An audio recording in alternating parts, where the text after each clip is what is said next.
Hi, my name is Mary. Today FM plays the best music in Lambasa. Today FM rocks. My name is Thomas. I'm here in Nakasi and I like to listen to Today FM because it rocks. My name is Milenia. Today FM rocks here in Singatoka. My name is Alfriti and Today FM rocks here in Tavua. My name is Mary Jane. I love listening to Today FM here in Ba.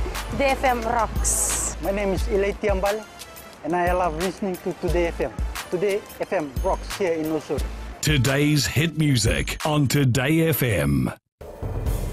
In the news tonight, 8th Nambo accident victim dies. Minimum wage rate to be thoroughly reviewed. And police to beef operations along Suva to Nosori corridor. From the studios of FBC Suva, Amrita Sagar. Another minivan passenger who was involved in the Nambo accident in Singatoka last weekend passed away at the Lautoka Hospital this morning. Police spokesperson Chokatamangio confirmed Joseph Underwood, a year 11 student of Korovuto College who was in a critical condition and was on life support until yesterday, died this morning. Meanwhile, family, relatives and friends gathered at Yavusania village in Nandi this morning to bid farewell to Sanaila Ruitoka, Atilai Ruitoka and Marika Ravui, who died from the horrific Nambo Road accident in Singatoka last Saturday. Felipe Naikaso reports.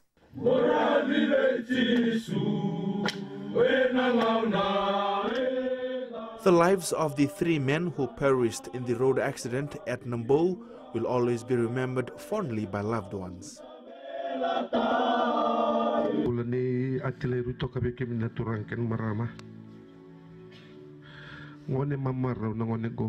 Atilai was always a very cheerful person and was loved by everyone. He was always a positive young man who always loved to be around his friends. Tears flowed as the trio's eulogy reminisced on their lives. So I asked Marika to join in a small quarters, the rest of the boys, so that I can house him as long as there's a place in the hostel. My deepest regrets that I let him go. I should have maintained him. The colleagues of hotel worker Sanela Ruitoka also spoke highly of his work ethics. Sanela's upbringing from home reflected a lot in his work. He always was exemplary and was very good at what he did. Sanela and Atilai Ruitoka and Marika Ravui will all laid to rest here in Yavusania village. Felipe Naikaso, FBC News. The Fiji Revenue and Customs Service Board and Maritime Compliance team intercepted 50 R22 gas cylinders from a fishing vessel at the Suva Wharf yesterday. Revenue and Customs Chief Executive Vishwanath Das says the vessel was flagged by customs officials who searched the vessel and were successful in detaining the cylinders. Das says the vessel falsely declared the amount of R22 gas cylinders on board and it was concealed in a manner with a clear intention of smuggling the cylinders. Das has assured their commitment towards working in partnership with relevant stakeholders in combating illegal imports of ozone-depleting substances. The cylinders have been handed over to the Department of Environment. A thorough review is needed in order to make adjustments to the current minimum wage rate. Minister for Economy Ayaz Said Kayum clarified this while replying to a question raised by a tertiary student during a budget roadshow at the University of Fiji in Lautoka yesterday. Ali Kimbia with the details. Responding to this question during a national budget roadshow in the West, Minister for Economy Ayaz Said Kayum says there are many factors that need to be considered before raising the minimum wage rate. So what we are saying is that we are not saying it cannot be increased, but we have to make sure that we do it in such a manner it does not have an inflationary impact. Said Kayum also took a swipe at some politicians lying to Fijians about avenues of increasing the minimum wage rate in the country. Linda Tambuya from Sodelpa at a lecture at USP, when she was talking about $4 an hour, she said, oh yeah, there may be some effect on small businesses. Government can subsidize them. How are you going to subsidize it? The current minimum wage rate stands at $2.68 an hour, and the Minister for Economy says it's important to look at the social impacts of increasing the rate. If you don't control it, you lose jobs. Look at Australia now. Because the cost of things have gone up so significantly, they've lost so many of their jobs to the Asian countries. Seth Kayum says increasing the minimum wage rate will be very costly to the self-employed. The current rate will be reviewed at the end of the year. Ali Kimbia, FBC News. Minister for Economy Ayaan Said Kayum believes the University of Fiji needs more accountability and better auditing of funds. Concerns were raised by students at their campus in Lautoka about some of their facilities not up to standard. Said Kayum says government has increased the University of Fiji budget allocation to $4.2 million for this year, and it is the responsibility of the management to see the development of various learning facilities. They're not telling you the truth. Every university gets a grant, all the funds are disbursed. There will be a high visibility of police officers patrolling and monitoring the Nosori to Suva corridor as many social activities get underway. This includes the Hibiscus Festival that officially opens at Valelevu Nasinu tonight, the Methodist Church Annual Conference and spillovers from the Dean's Rugby Final and the HFC Bank Fairbrother Challenge into the capital. Rachel Nart reports police are expecting an increased movement between Suva and Nosori. The public are being urged to prioritize their safety and security during this busy week ahead. They'll be on the lookout for any unusual activity. We're going to be manning the roads, but what we want to highlight here is for people to their safety and security to be paramount at all times. They should be on the lookout for that and to be careful in using the road, whether they're pedestrians or at the Hibiscus opening or whether at the games. Just to be very careful, and their safety and security is always to be paramount at all times. The police force will also be closely monitoring the movement of minors within the capital. We're going to be on the lookout. The operations continue at night. We'll be on the lookout for juveniles, around Suva, and we'll be watching that closely. Police are advising parents and guardians to be vigilant and monitor the whereabouts of their children over the weekend. Officers from the Eastern and Southern Divisions as well as the Police Special Response Unit will be undertaking this weekend's safety operations in Suva. Rachel Narth, FBC News. Still to come, more solar systems planned for the country. And Kio fishermen struggle to make ends meet. Details after the break.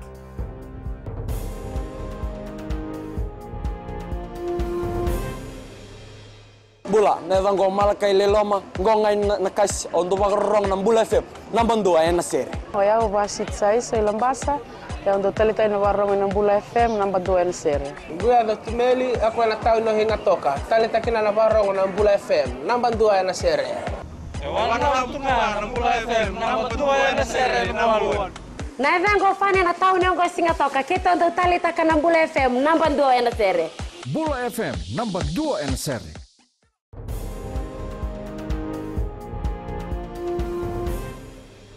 More solar systems will be developed in the country to reduce the dependency on fossil fuels by public sectors to create more employment opportunities for Fijians. Minister for Employment Chone Usamate says this is a move to reduce carbon emissions that will enable the setup of new industries. Kritika Kumar reports. Minister for Employment Chone Usamate says new green industries will soon be established around the country. He adds Fijians will also be trained with the right set of skills needed to take advantage of the employment opportunities that will be offered. When you want to develop more people to have solar type systems and solar panels, there'll be a lot more jobs created, people that manage the solar panels, those who produce the solar panels and so forth. The green jobs which will be created will be for Fijians who are capable of creating and managing solar panels. Green Jobs is the platform that has been explained about using climate change to effectively deliver in terms of the workforce.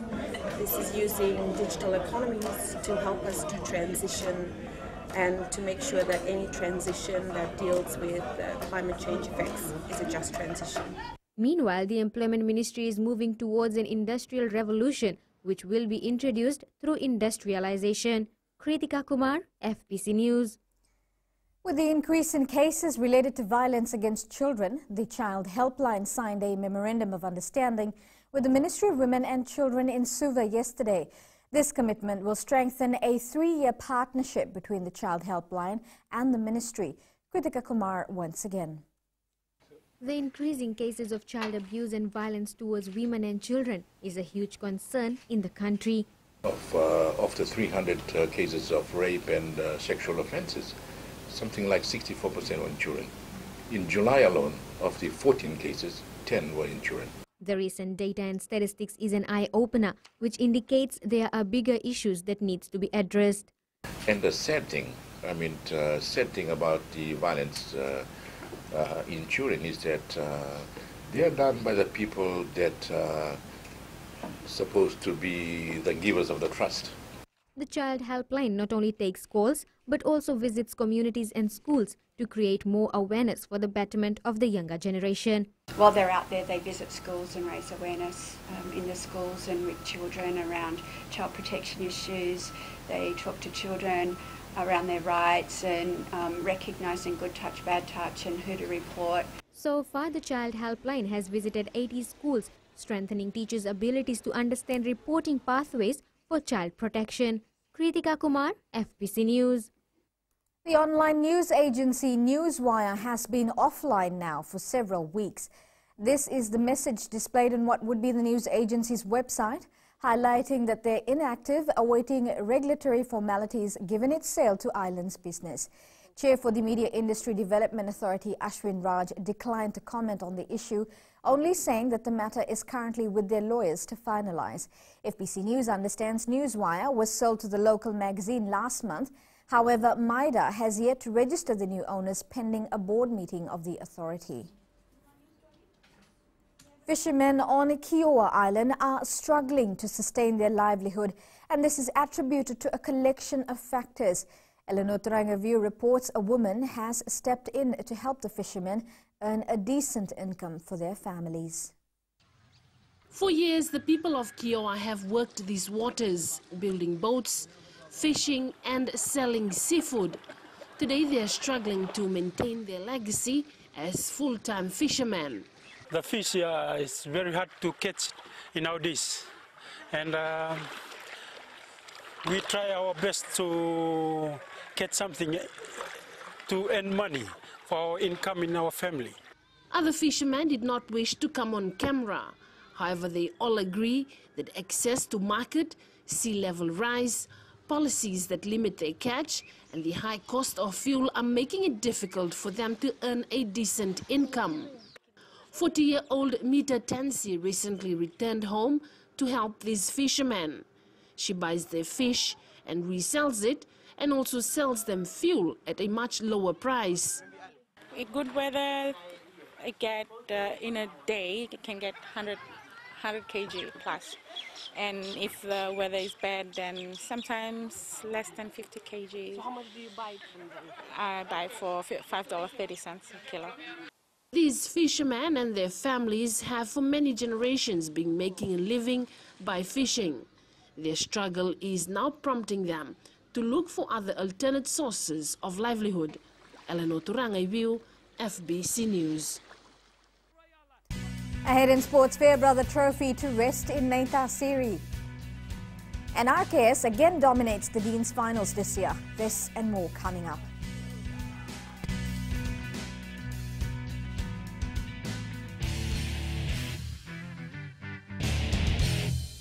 Lola, I am Eleanor. For the best classic hits, I only listen to Gold FM here in Singapore. Gold FM, only the classic hits. My name is Seni Rawa. I love listening to Gold FM here in Nosuri. Gold FM, only the classic hits. My name is Dino. I'm from Outrigger, Coral Coast, Singatoka. I love listening to Gold FM, only the classic hits. My name is Salote. I love listening to Gold FM here in Nosuri. Gold FM, only the classic hits. Bula, my name is Marida. Gold FM plays the best classics here in Outrigger, Singatoka. Gold FM, only the classic hits.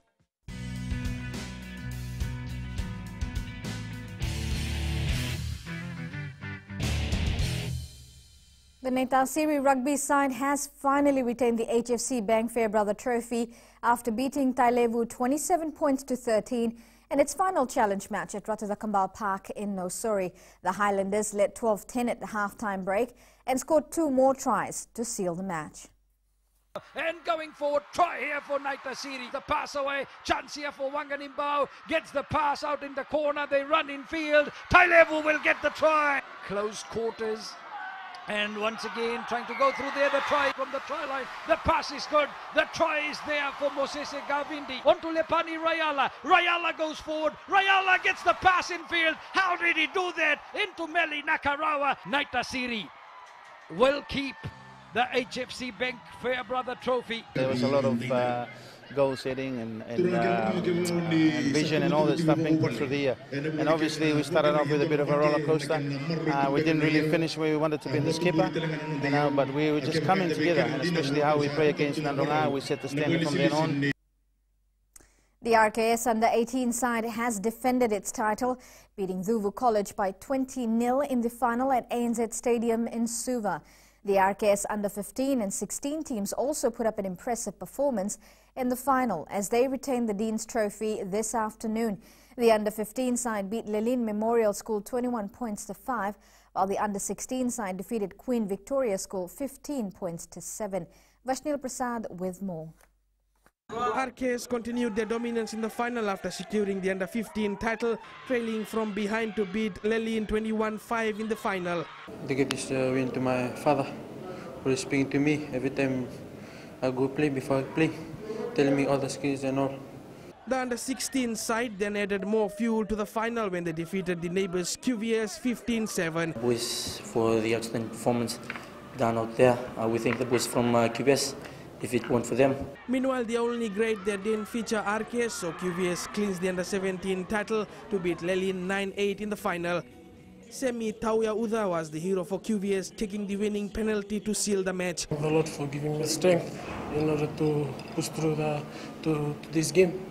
Also want to congratulate QVS. The QVS Under-17 team will now regroup and focus on their big task that's ahead next year.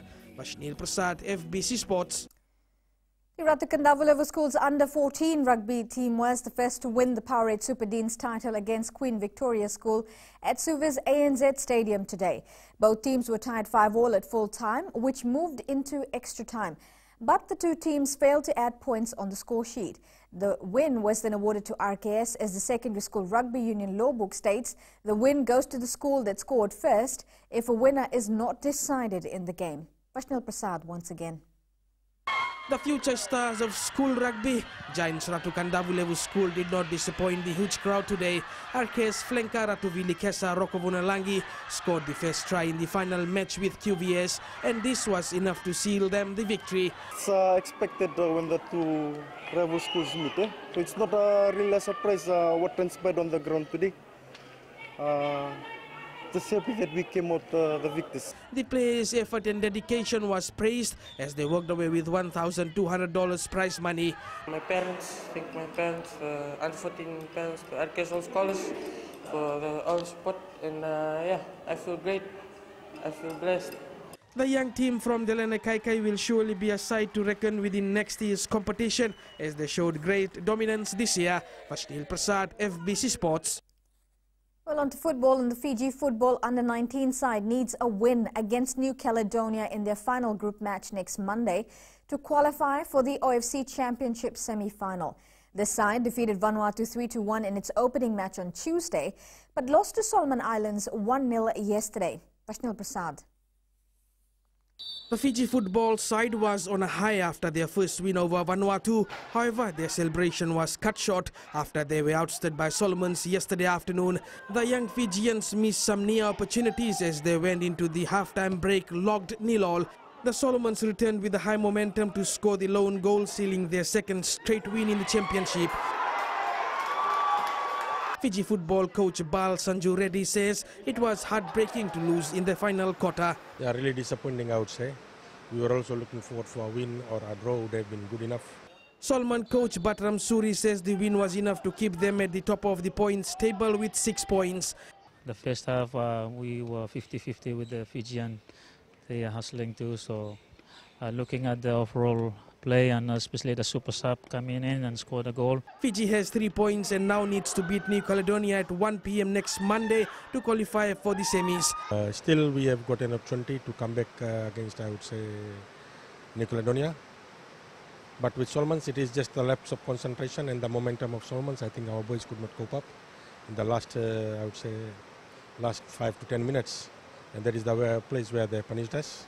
If the Fijian side qualifies, they are likely to meet against the favourites New Zealand in the semi-final clash next Thursday. Rashnil Prasad, FBC Sports. The Lautoka football side has extended its lead on the Vodafone Premier League table to 24 points after beating Draketi 4-0 in the league match last night. Lautoka is now 8 points clear to second place Suva on the table. Blues defender Lesari Ngalida scored twice, while a goal from Osea Vakatalisau and an own goal from Draketi handed Lautoka the victory.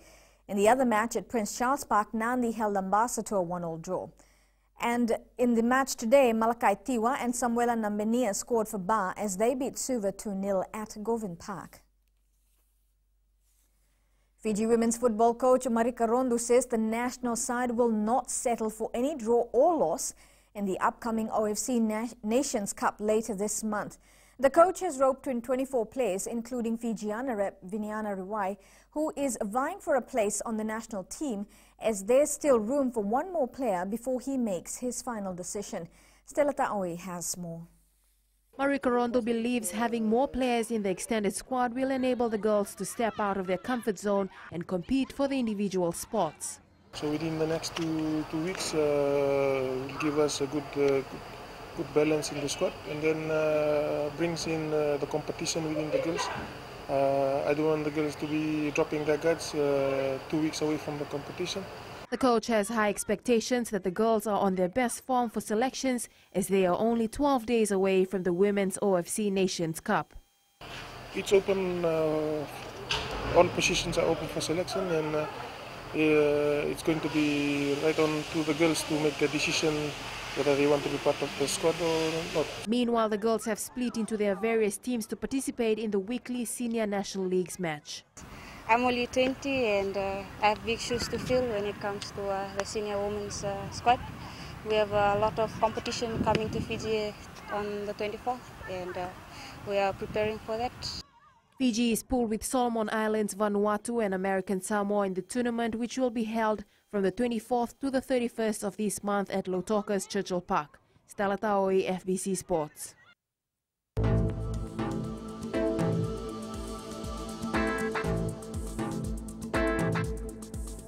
A weak frontal system affects the southern parts of the Fiji group till tomorrow. As for today, it was a bright and sunny day in the hottest areas of the country, with Nandi, Lautoka and Ba recording 29 degrees and Singatoka soaring at 31 degrees. Eastwards from Pacific Harbour to Suva, while it was sunny in other areas, Suva experienced a mix of cloudy conditions. And up north, hot, humid and sunny weather was the order for the day. At sea, southeast winds 15 to 20 knots, moderate to rough seas and moderate southeast swells. Now for the tides, low tide will be at 12:02 a.m. with high tide at 6:18 p.m. Sunrise will be at 6:29. For tomorrow, the weather looks good for joyrides and a good day for outdoor activities. Tomorrow's temperatures, it will all be in the 20s. And our further outlook onto Monday, sunny conditions in the west and the north. However, cloudy conditions will be experienced in the Central Division. Recapping the main stories, 8th Nambo accident victim dies. Minimum wage rate to be thoroughly reviewed and police to beef operations along Suva to Nosori corridor. For these stories and others, you can tune in daily to our sister radio station Gold FM onto our poll question segment. This week, we're asking, should police arrest people on the spot for filming accidents? Visit our FBC website to answer. You can send us newsworthy pictures and videos on email fbcnews@fbc.com.fj or share it with us via our Facebook page FBC News, or you can also follow and tweet us your news tips at FBC News or simply hashtag FBC News. And that was your FBC News for tonight. Until next time, good night.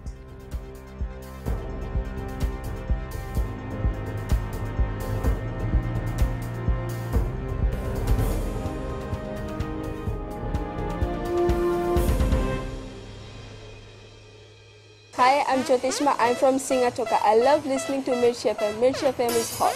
Mirchi FM is #1. I'm Charlene Robert. Mirchi FM rocks in Lambasa. I'm Soname Nasori Jackson. Mirchi FM is hot.